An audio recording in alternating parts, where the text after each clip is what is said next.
Security concerns and turbulence for Mitch Marner, not only after he left the Maple Leafs and they were eliminated from the playoffs, but throughout his career in Toronto.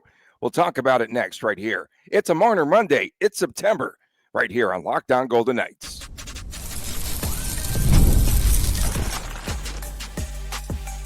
You're Locked On Golden Knights, your daily podcast on the Vegas Golden Knights, part of the Locked On Podcast Network, your team every day. Pep and the Step Golick. An hour later, we got to sleep in for an extra couple of minutes. Tony Cardasco and Chris Golick from Las Vegas. Thanks for making us your first listen every day. And please make sure that you subscribe to our Locked On Golden Knights YouTube channel. I am a longtime sportscaster, a marketing consultant, and the host of the new Believe in Vegas podcast. Chris, the owner of Silver State Cards and Sports, and the collectibles editor for the Hockey News. Now, coming up very shortly here, in addition to our top story on Monarch Monday, receiving death threats, spin doctoring, love that, through a column. We'll talk about all that, or reality. And we'll talk about Marner is a great addition per Jack Eichel and VGK players that could potentially surprise us. We are brought to you today by FanDuel. FanDuel.com. FanDuel's America's #1 sportsbook. Check it out, especially with the NFL season starting on Thursday. We're already here. It's September. Had fantasy football drafts yesterday. Let's go. All right, let's go. So both Mitch Marner and his agent cited safety fears and concerns as part of the reason why Marner had exited out of Toronto.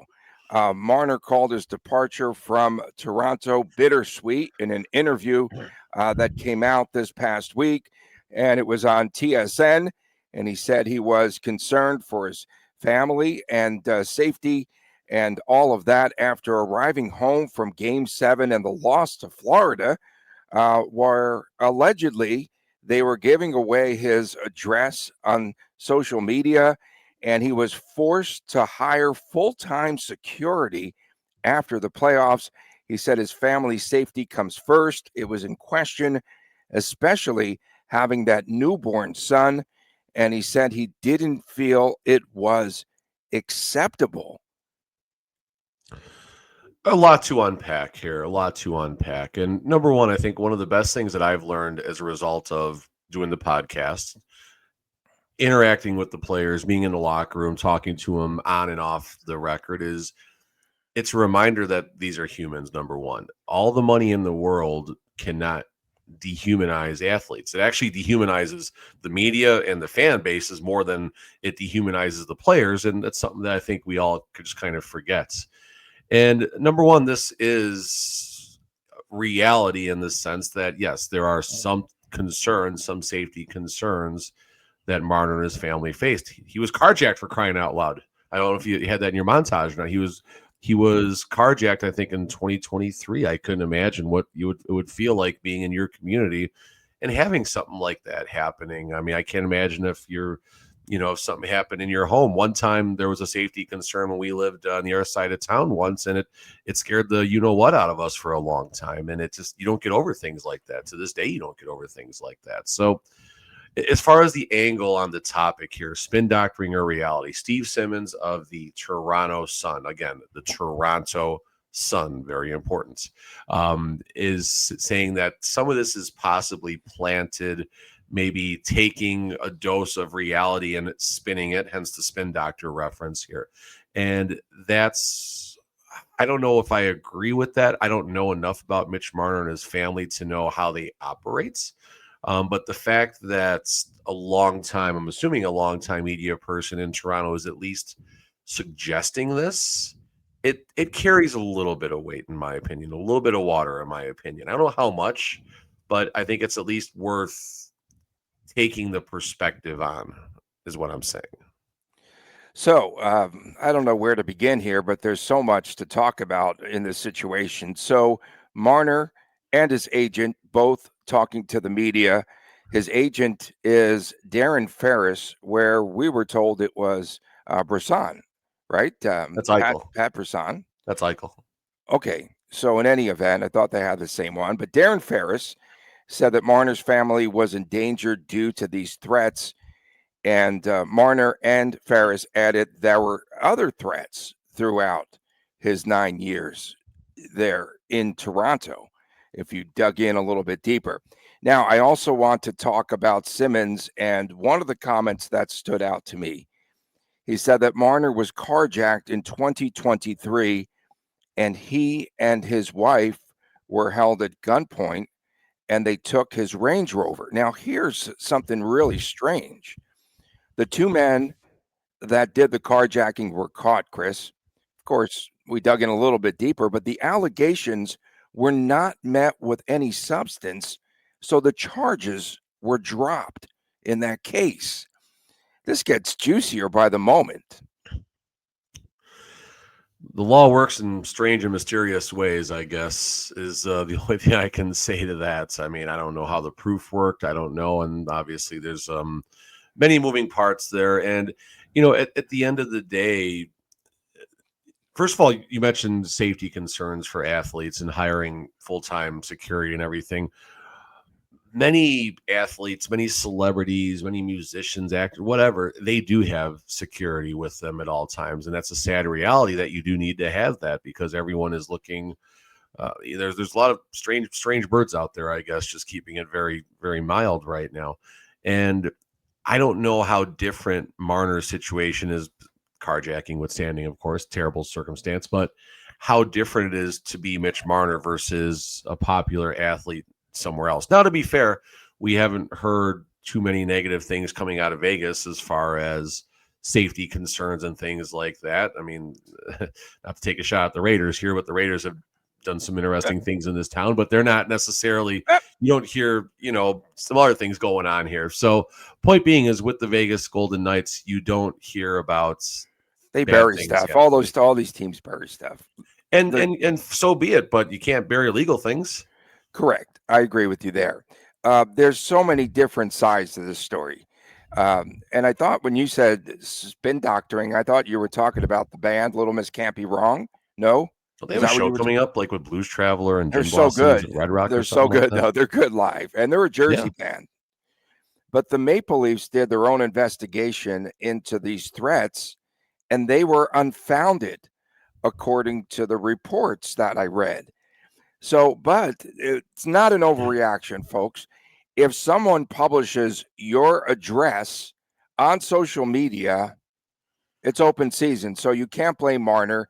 I don't believe that this was an out. You can get anyone's address. I can tell you in 5 minutes where Eichel lives and everyone lives just by going on the computer now. It's a new world. I mean, there's no privacy for these athletes. There's none. There's zero. Well, everyone happened to know, was it Marchessault's lawn where they threw all the hats on this lawn there?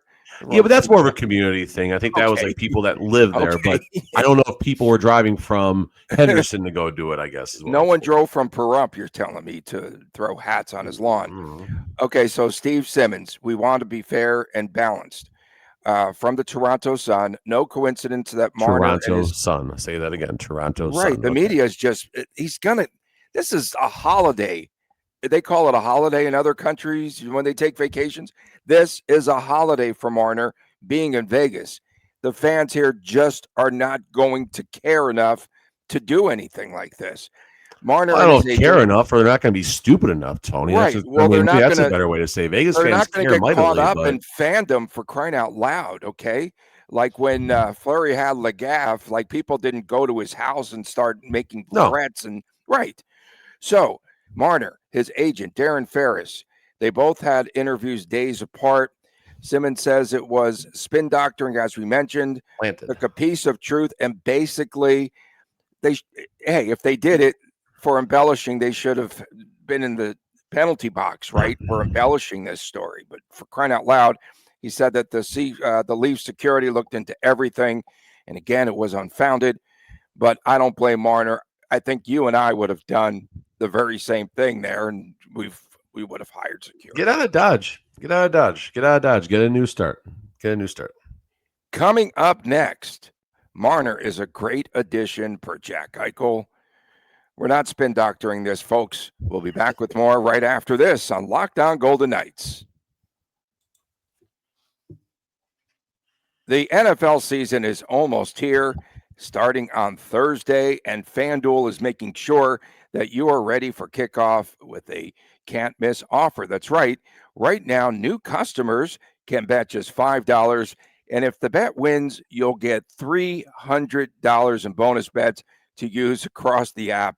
And I would spend it all, of course. Golick and I would definitely be in sync there and spend it on a lot of these prop bets. FanDuel, again, it fits however you like to bet the player props, building the same game parlay. That's fun, or even jumping in live as the action unfolds. And it's quick, it's easy. It's the best way to add a little bit more spice, a little bit more energy to Sundays. So, are you ready to play? Download the FanDuel app today by visiting fanduel.com, and you can get things started. That's fanduel.com. Again, you place the first $5 bet. If it hits, $300 in bonus bets. FanDuel.com.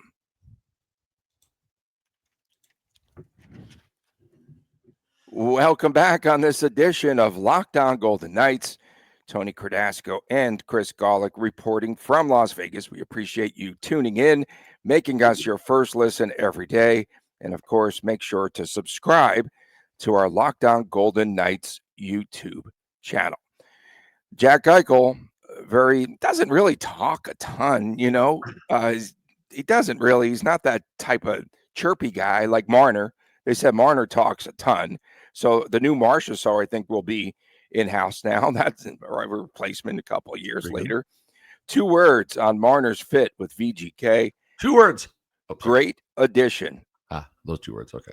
Yeah, those 2 words. We're going to be, it's September. It's a new month. We're turning over a new tea leaf on this show. So those were the 2 words. Don't you give up swearing for Lent, Tony? Is that still your thing, giving up swearing for Lent? I tried to give it, when I have to do play-by-play, I literally have an edict in order not to swear for at least a month. So I have to stay away from college football. And I'll believe you missed that beep shot. Of course. Jack says, Marner will help immensely, especially with VGK falling short here the last season. And so I find it interesting, and I can just hear Jack's his tone saying it. It's a great addition for the team. Of course, Eichel said. I mean, he's a world-class player, right?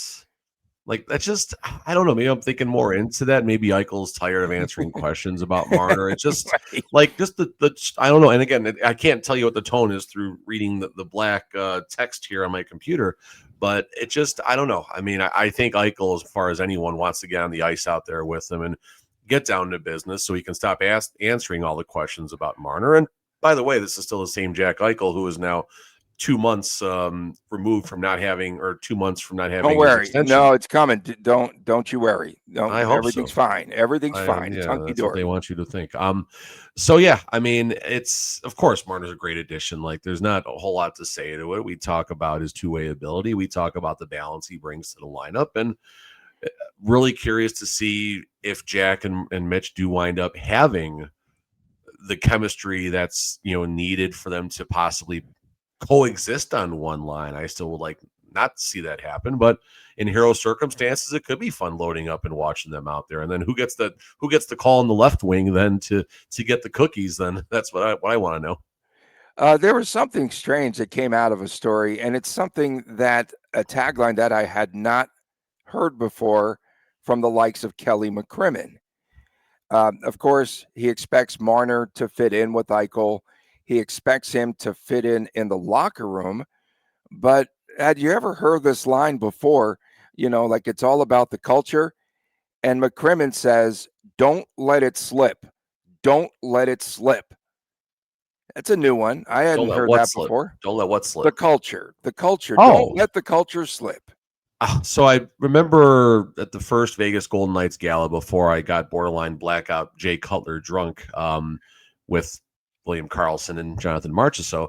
But I remember having a conversation with George McPhee that night. And I asked him, at the time I was running poker rooms in Vegas, very comfortable in my career. And I said, hey, give me a tip about, just something that got you to where you are, and just about how you run your operation, basically. And he right away didn't skip a beat, and he started talking about culture.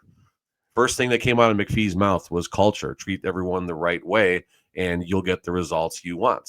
And so it's funny when you say McCrimmon talking about the culture and not letting the culture slip. That's something that's important to the day-to-day operations, at least what they're saying. Now, people are going to say, well, Marchessault and Marc-Andre Fleury and blah, blah, fine, whatever, things happen. But at the end of the day, you don't hear too much or any negativity about people who are employed as a member of the Vegas Golden Knights, from Max Pacioretty getting his cars washed all the time and everything, and just the amenities and everything of City National and the experience when you walk into T-Mobile Arena. So I do buy that the culture is very important and not to let it slip. And Marner, of course, plays into that. The Golden Knights hand select players who not only are superstars and great, players on the ice, but they are looking for people to assist and improve that culture. Pietrangelo, great in the locker room, obviously.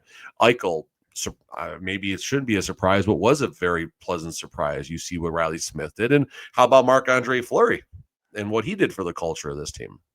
Okay. And what about the culture that was returned to Marc-Andre Fleury, too, on the way out the door? Who returned it to him? He got traded. Okay. So in any event, the way that ended wasn't good. But no, that's fair. Are the Spin Doctors on tour with the Gin Blossoms? Is that? I thought the gig was like at Red Rock. It was very expensive, too expensive for me to want to go, but it was like a small venue. But it was Gin Blossoms, pretty sure Gin Blossoms, Blues Traveler, and Spin Doctors. It was like Spin Doctors are on that bill? We missed it. I'm pretty sure it could have been Spin Doctoring. So Marner, again, decides that Gin Blossoms are the band that never stopped touring. I'm going to cut you off because I'm just going to. But Gin Blossoms will never stop touring. They're going to be doing this longer than the Rolling Stones. Okay, there you go. Longer than you talking this morning. You're the non-Jack Eichel here. What? Huh? I don't know. Okay. I'm a great addition to this podcast. So Marner, again, decides that he wants to start a new chapter, and they actually found one, like he said, that he really does like. And I think it's going to be good for him and for his family. And you have the culture outside of being on the ice. And again, Marner says him and his wife, they invite a lot of the players over to their house there. They'll be in Summerlin. They're going to be in a pretty tight-knit community because there's a cluster where everyone lives.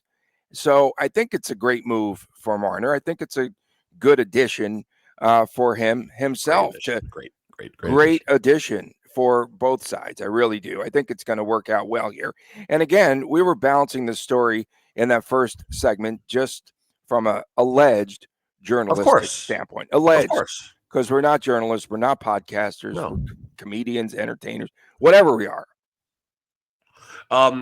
Listen, what's nice about the players in this town, any given night, and the Marner family, I think they mentioned they love to go out to eat and stuff like that. You can go out in Summerlin or Town Square, wherever, and have a meal, and you might get a few pictures. You might get a couple interruptions while you're eating your meal, but it's not going to be that bad as far as just being able to go for a walk and just enjoy the community and things like that. I mean, heck, you can walk up and down the strip and probably not be bothered a whole lot, to be completely transparent. So I think that's important to the family. And again, great addition. It's like you said, Eichel's perspective for what Marner's going to bring on the ice. And from Mitch Marner's perspective, getting a new, fresh start. He's got a blank slate here in Vegas. Sure, there's some skeletons in the closet that Toronto loves to remind us about, and that's fine, just like what Buffalo did. But, if we can repeat the story that Jack Eichel got to repeat here in Vegas with, Eichel growing up a little bit more and becoming a Stanley Cup champion and a bigger leader on the ice. If we can see the same with Mitch Marner, it's going to be a fun 25, 26 and beyond. I mean, if Eichel's extension gets done, cross your fingers, it's not a done deal yet. You're looking at a Stanley Cup contender for the next 4 to 5 years. The quality of this show, Chris. Don't let it slip. Don't let it slip. They had this great question that was going viral.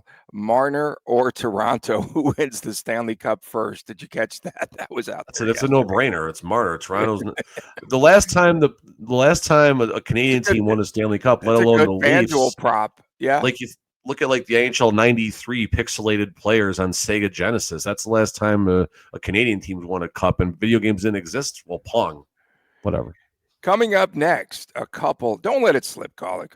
A couple of Golden Knights who might surprise us most this upcoming season. We'll return with more after this on Locked On Golden Knights. Welcome back on this edition of Locked On Golden Knights. Tony Cardasco and Chris Golick reporting from Las Vegas. We appreciate you making us your first listen here each and every day. Thank you so much, especially our everydayers tuning in around the world.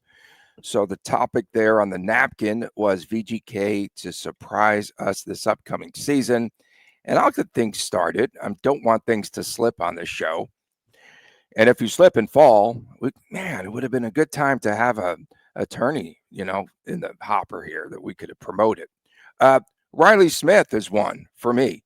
Riley Smith on the comeback trail. Hear me out. Being back with VGK full time. Again, he'll have a full season with the Golden Knights. He gets minutes and the addition of Marner, whether he's on the same line or not, or how they're going to figure things out there, it should be interesting, right? I think, and a lot of the attention, as we've mentioned in the past, will be on Marner this upcoming season. And, you look back there, 29 points for New York last season, 11 for VGK. So the magic number 40 points. He scored 40 points in Pittsburgh a couple of seasons ago. I think he could go for 50 this year. I do over 50, like the 22-23 season. Riley Smith had 50 some odd points, I believe. And I think he could replicate that.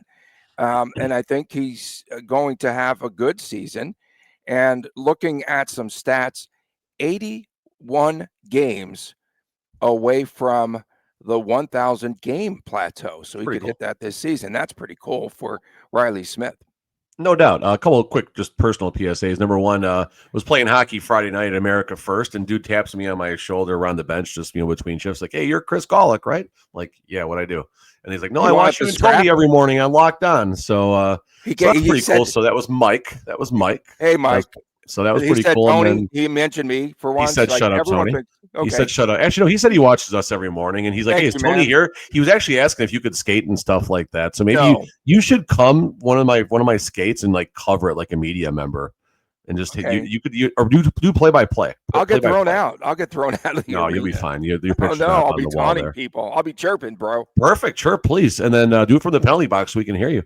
And then the second one, my Ice Dogs, our 12U team that we coached, first preseason game yesterday, but 6-0 victory. Chris gets a tuck, and it's a good start. And yes, he fell down in the celebration, but there's no video footage because Eichel doesn't have the live barn feed, unfortunately. Oh, man. Anyway. So yes, Riley Smith, I wouldn't put him in a category of surprise, because if he got 50 points, I wouldn't be surprised. I think you wouldn't be surprised. No, because I think Smith should have some good expectations. Because he's allegedly in the twilight of his career. But I just think Riley Smith is so excited to be here, and that's why it wouldn't surprise me that much. My first one, and I dog Aiden Hill probably more than I should, but the reality is Aiden Hill, ever since going back to the 2021 season, has always increased his appearances. 19, 25, then he gets to Vegas. 27, 35, and 50 last 3 seasons. This season, it would be a surprise, sure, but I think Aiden Hill finds a path to get north of 55 appearances. Wow. And going to put him to improve around that 909, 910 save percentage mark. So more than maybe I shouldn't be surprised, but I'm going to give Aiden some love, and I think Aiden can have a big year this year and have his best professional career. So Aiden Hill, again, he was at 50% of the games, 25 games last year, north of that 900 save percentage. So what would your number be percentage-wise? How many games will he be north of 900? Hopefully it should be if he gets 50, let's say 55 appearances, it should be in the upper 30s, low 40s. So it should be in the 75% range. Yeah. The other player would have to be Rasmussen. No, he's not here. Rasmus Anderson. I call him Rasmussen. If he does join this the pairing with Hannafin, they were together in Calgary and they played together very well. That would be interesting, and I think that would help out defensively. But my second player is a player that we've mentioned here a lot after the trade from Nashville, and that's Colton Sissons. He's like the X factor to me. So 21 points a season ago. He averaged 14, 22. I should have said not Colton Sissons. I like that number 10 guy. So they just swapped the two number 10s. He's a number 10. Did you know that? That's his jersey number. So no game-winning goals last year. We had 3. There's going to be a lot of comparisons drawn to Nick Waugh. But here's the big difference. Again, it's in the face-off circle. And we've talked about this in the past. 54.8% in the face-off circle compared to Nick Waugh's 47.7%, Chris. And to me, that's a pretty big margin, right? When you're talking face-offs and that percentage there of what, 7%? That's what would you say is 54%? Is that what you said Sissons is? 54.8. So 55 compared to 48. It's important, especially in a line 4 grinder energy role, who's going to be out there against the other team's top 2 lines a lot. That's just kind of how teams try and match up, especially on the road. So yeah, I mean, it's huge. It's a big margin. Second one, I'll go with real fast, William Karlsson, not just to piss off Tony, but I think Karlsson is in line for his second career 30-30 season. Whether Mitch Marner, if he gets 40-50 games with him or not, I just think William Karlsson, his injury last year, you look at what he's done previous to that, I'm expecting something big for Karlsson. And if you're getting ready to draft fantasy hockey, look for William Karlsson in the right spot. But Karlsson, let's go jersey number 71 points. Boom. 71 points, 32 goals and 39 assists. That math. Yeah, I think. Well, Malkin will take that number when he arrives late in the season. He's just gonna. That'd be fun. How's that gonna get worked out? That's make him 17. Do the reverse. It's gonna be. There's never a dull moment, but I guess what we learned most today: don't let it slip, Chris. Please do not. I will not let it slip. I will not let it slip. Pretty interesting story on Marner, and I think him and his family will feel very safe here. Live in a gated community, and he's not going to have those concerns of looking over his shoulder all the time. So that's hopefully not. God forbid. I mean, people are stupid these days. Hopefully nothing dumb happens to him or anybody. But the reality is, you got to be careful. Yeah, you just have to be careful. And the Golden Knights, I'm sure, will also provide some sort of security, right? Absolutely. Yeah, the Aces started doing that, here in Las Vegas. They have security pretty much full time for their marquee players or player. We appreciate everyone tuning in. Back again on Tuesday. Thank you so much for tuning in. For Chris Golick, I'm the other guy, Tony Cardasco. We'll see you tomorrow right here on Lockdown Golden Knights. Please take care.